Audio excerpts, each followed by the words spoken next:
On this week's Waypoint, Turn 5 is finally cleared, Salon details are revealed, and Square Enix tries everything possible to avoid a vote-to-kick tool.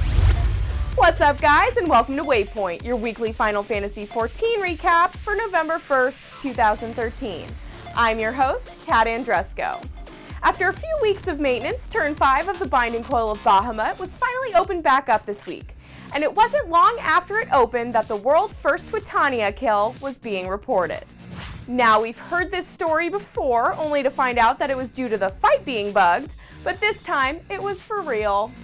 The free company, Order of the Blue Garter, posted pictures and a written description on both their site and the official forums. A little while later, the internet was treated to a video of the full fight, which was seconds away from a party wiping in rage. Get it! Killer, fucking killer, holy shit! Oh my fucking god! Holy fucking shit! Holy fucking shit! You fucking badasses! So, you've been playing for a few months now, and you know what? Maybe you don't like something about your character. Maybe you'd like to make a few cosmetic changes. Too bad the only way to do that right now is to use your vial of Fantasia that you received as a 30-day veteran. It isn't going to be that way for long, though.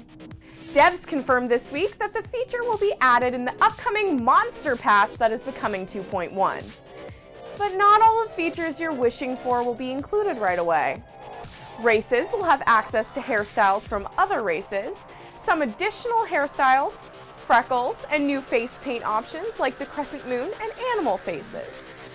The lineup of hairstyles will be expanded over time, and hairstyles from other Final Fantasy characters are being considered as a future addition.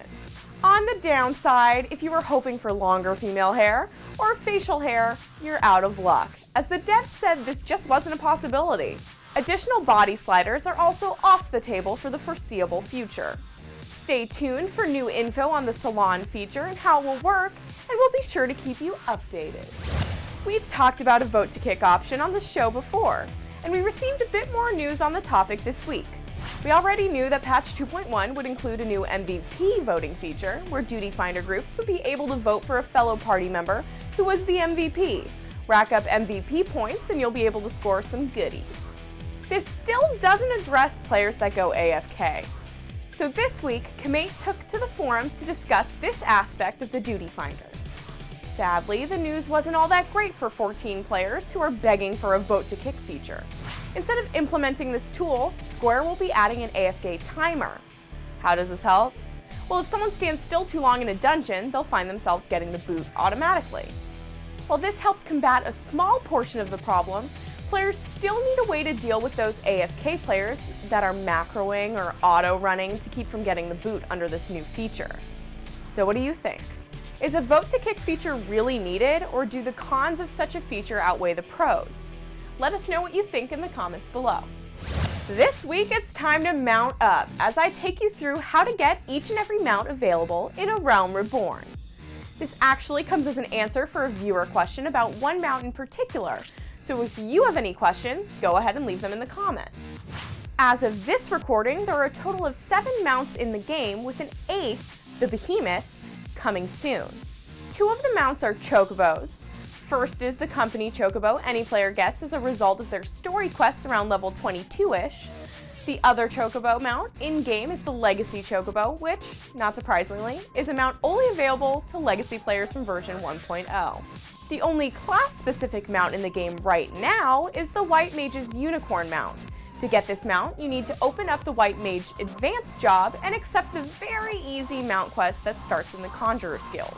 Many of you probably have the Coil mount. This came from buying the Collector's Edition of version 2.0, but 1.0 Collector's Edition owners also received this mount.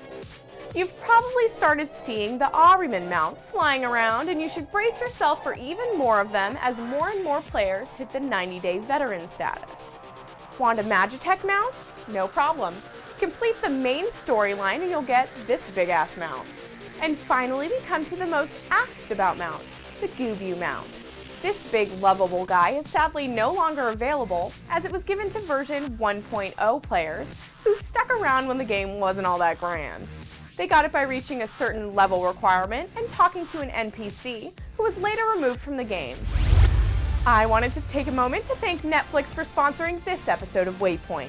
For a free 30-day trial, just head on over to netflix.com/GameBreakerTV. You can start watching Netflix today on your PC, Xbox, PS3, iPad, and more. There is no commitment and you can cancel at any time. Sign up today by using netflix.com/GameBreakerTV and start streaming thousands of movies and television shows right to your television or mobile device. Okay guys, last up here on Waypoint, we again want to take some time to showcase your greatest work. Drawings, videos, or tattoos, if it's Final Fantasy XIV related, I still want to see it. Throw it up on the XIV Nation forums in our art spots and we'll find it. Here at XIV Waypoint, we really like creative art, so we were pretty happy to see this potential project posted on Keelulu's official Lodestone page.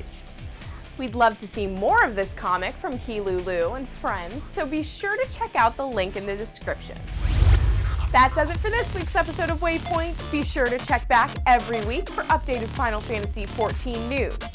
I'm Kat Andresco, and you can follow me on Twitter @KatAndresco. Thanks for watching, and I'll see you guys at the next Waypoint. Game Breaker TV.